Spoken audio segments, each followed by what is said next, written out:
What's happening? Happy Wednesday. What's up, Tim? Appreciate the cup of coffee in the chat there. Appreciate that. So today is August 25th. This is the 58th episode of the Be Your Own Hero show. Hero is an acronym. It means helping everyone reach optimism. In other words, helping others is a reciprocal action. You get as you give.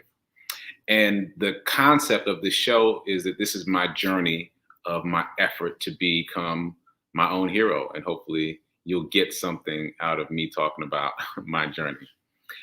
Again, my disclaimer, I am not a certified personal trainer or a licensed financial advisor. These are just tips and tricks that have worked for me, and hopefully they'll inspire you in some way to become your own hero.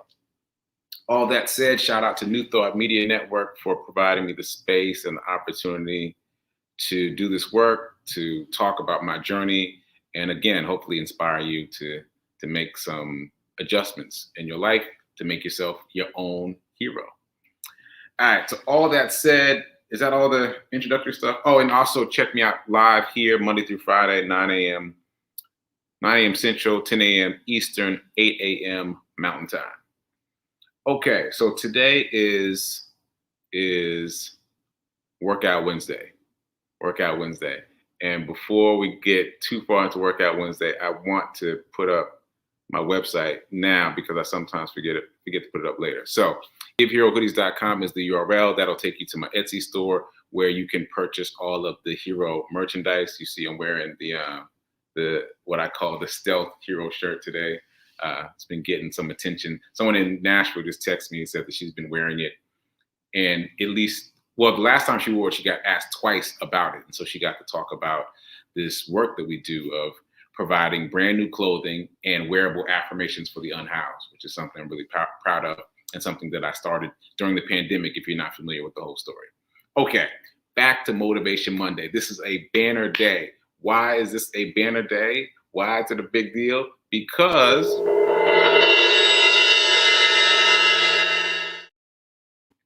I love doing that. Because I've got questions. I've never had questions for Workout Wednesday before. So I think I'm going to do the questions first. And then if we have time, I'll tell a story because I got stories. I always got stories. Okay. So the question, I'm just going to read it. Shout out to Olafemi Nicole for asking me this. She asked me yesterday, and I've been thinking about it since yesterday, and I still don't know what I'm going to say. I still don't know. So the question is, how have the daily runs transformed you mentally, spiritually, and physically? That's a serious question. So let's just take a swing at it. So how has it transformed me mentally, spiritually, and physically? I'm just going to break those three things up. So physically is probably the easiest because that's by reflection back. Like I don't feel different physically, to be honest with you, but people are reflecting back to me that I am.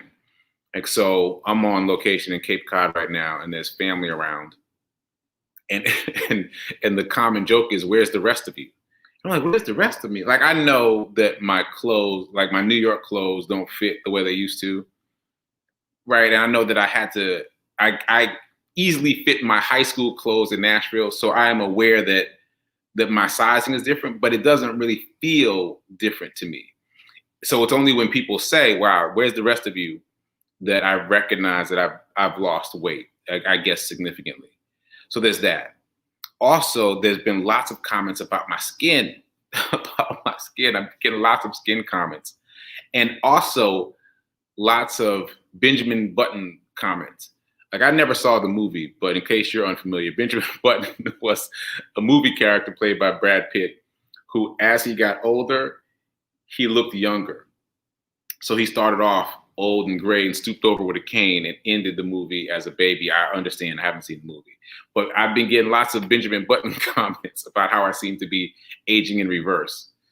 So physically, clearly, this exercise has been having an effect, both in terms of losing weight and in terms of overall health as expressed through, I guess, my skin, my aura, whatever it is that's making people look at me and say, hey, you look younger and younger every day. So that's physically. I will say that that I feel firmer. Does that make sense? So every once in a while, like I'll run into something, just in life, right? And I feel like stronger. So I can say that it's not a daily constant feeling, but if I run into something, I recognize that whatever I run into didn't knock me back as much as it used to. I hope that makes sense, but I just feel a little more rooted. That's a good word. I feel a little more rooted. So that's physically. Spiritually. Ooh, so I've told this story before, I think, and I'll just tell a shortened version of it. But I was running with Black Men Run in Nashville, and it was very helpful to me. And I met this guy just one time in person. We chatted on social media, but just one time in person. And he was talking about how running got him through a very difficult period of his life. And I was asking questions about that. And ultimately he said, he didn't say this off top, but ultimately he said that God started talking to him through his running. And that was very interesting to me because the day before, or maybe 2 days before, I had done my longest run, which at the time was 4 miles. And around 3.5 miles, I started getting all these downloads, all these divine ideas, so much so that I pulled out my phone and started dictating while I was still running. I didn't even wait till I finished running to get these ideas out. And that those ideas became one of my early talks right here on the Be Your Own Hero show. And so I understood what he meant. It's like you get tapped into something. And for me, it feels like the longer I run, the more likely I am to be tapped into it. So on these, what are now to me short runs, like 1 mile and 2 miles, I have to like flex a muscle. I have to flex a muscle of tuning in to whatever is but beyond me to get something. But on those longer runs, it just happens. And I think it's a combination of fatigue and routine, like getting into the rhythm and kind of lulling yourself into kind of automaticity and letting the subconscious like kind of bubble up. And also neurotransmitters, like X amount of time of secreting neurotransmitters, which are neurochemicals, like, you know, endorphins. I think there's something there that helps you tune in. So you would think that I would do long runs every day, right? So that I could tune in, but I don't. Like my minimum is 1 mile, and sometimes, you know, that's what it is. Today was a 1 mile day, although I was trying to break a record. So it was a fast mile. But anyway, let me not tell that story right now. So spiritually, I have found it is a tool to tune into the divine. That said, mentally, I feel like that's the biggest category.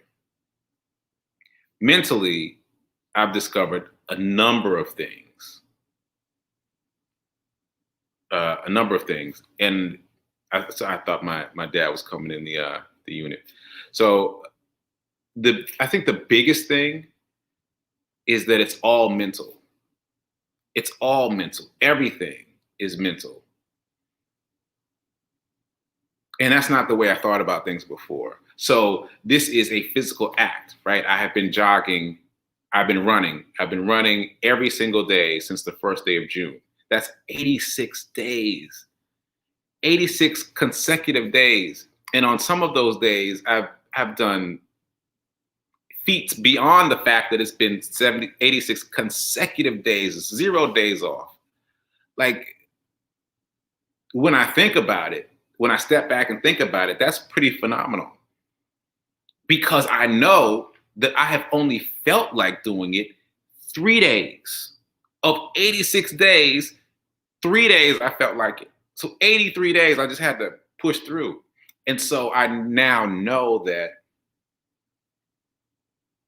it's possible to not feel like it, to be in pain, to be sore, to be nauseous, to have headaches, like all the various things that I've experienced over this period, to not feel well, all those things, and still push through.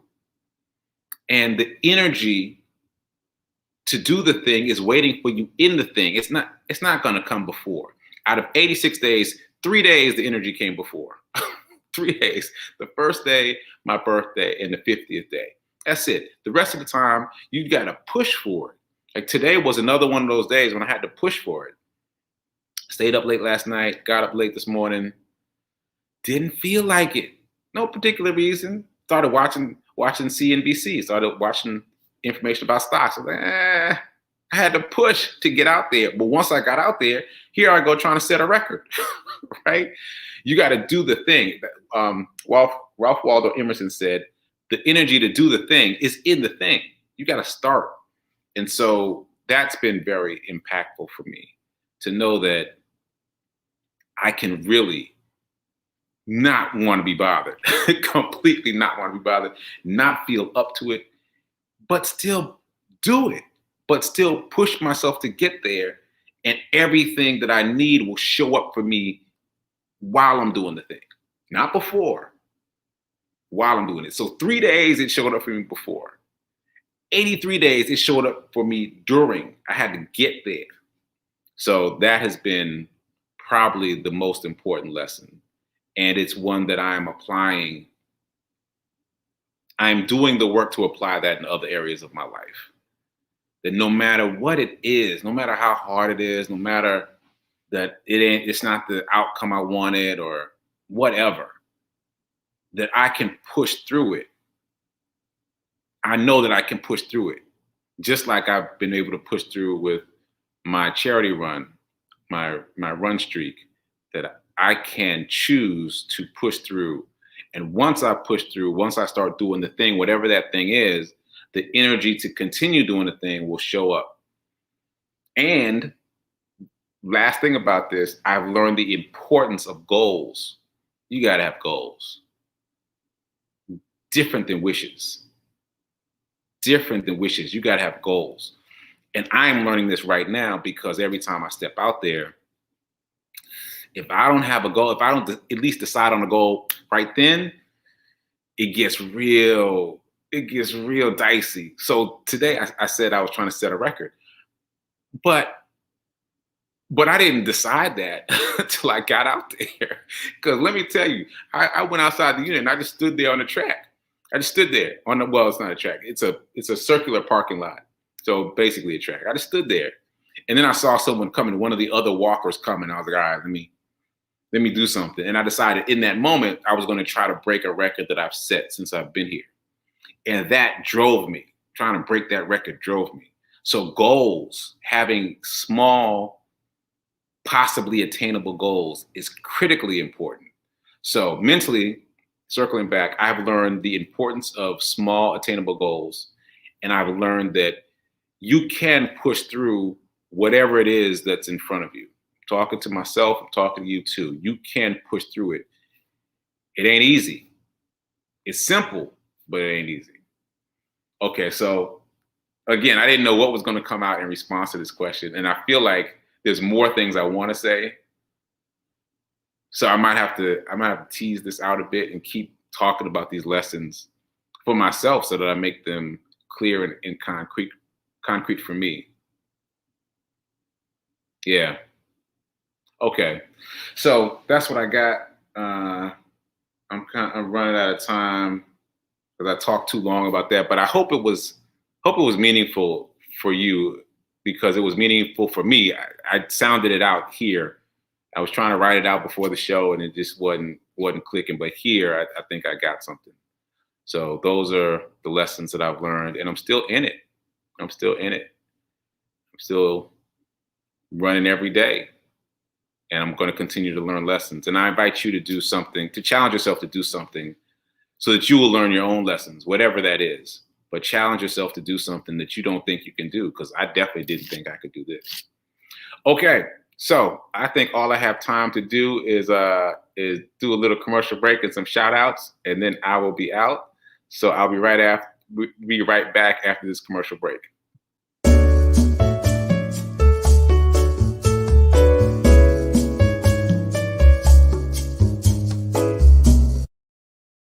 Okay, I'm in the comments now. So shout out to Tim. Appreciate the coffee again. Shout out to Gladys. Shout out to Jamie. Yeah, Nashville. I was in Nashville. Yep, for all of the pandemic. and I just kind of came out. I'm on Cape Cod now, and then I'll be going back to New York. Shout out to Reverend Al. Shout out to Danielle. Yeah, it is not easy. It's not easy, but I have proven to myself that it's possible, no matter how bad I feel in the morning. And some of these days, you can imagine over 86 days, some of these days I've not been feeling well for whatever reason, but it's possible. I think what has impressed me the most is that even when I feel nauseous, I've been able to get out there, and then half a mile in, the nausea goes away. What? The body is an amazing machine. All right, let me not go back into the comments. I appreciate you for watching me live. Check me out tomorrow. Thursday is Tally Thursday. So I'm going to be talking about the 7 nonprofits that I've been able to donate to through this charity run, a little bit about them and the sponsors, the people who have donated thus far. And hopefully by tomorrow, I will have a plan for the next phase of this charity run, because I consider this phase 3, and now we're moving into hopefully phase 4. And let's keep doing. So until then, until I see you tomorrow, or I see you at 10:30 Eastern for Sit with Rev Melissa, keep doing, be a hero, be your own hero, and remember that now, right now, is better than perfect, and now is perfect. I misspoke the other day. I was trying to say now is better than perfect, and I said now is perfect, and somebody really got something out of it, and she reflected it back to me, and I was like, yeah, that's good. So now is perfect, and I'm out.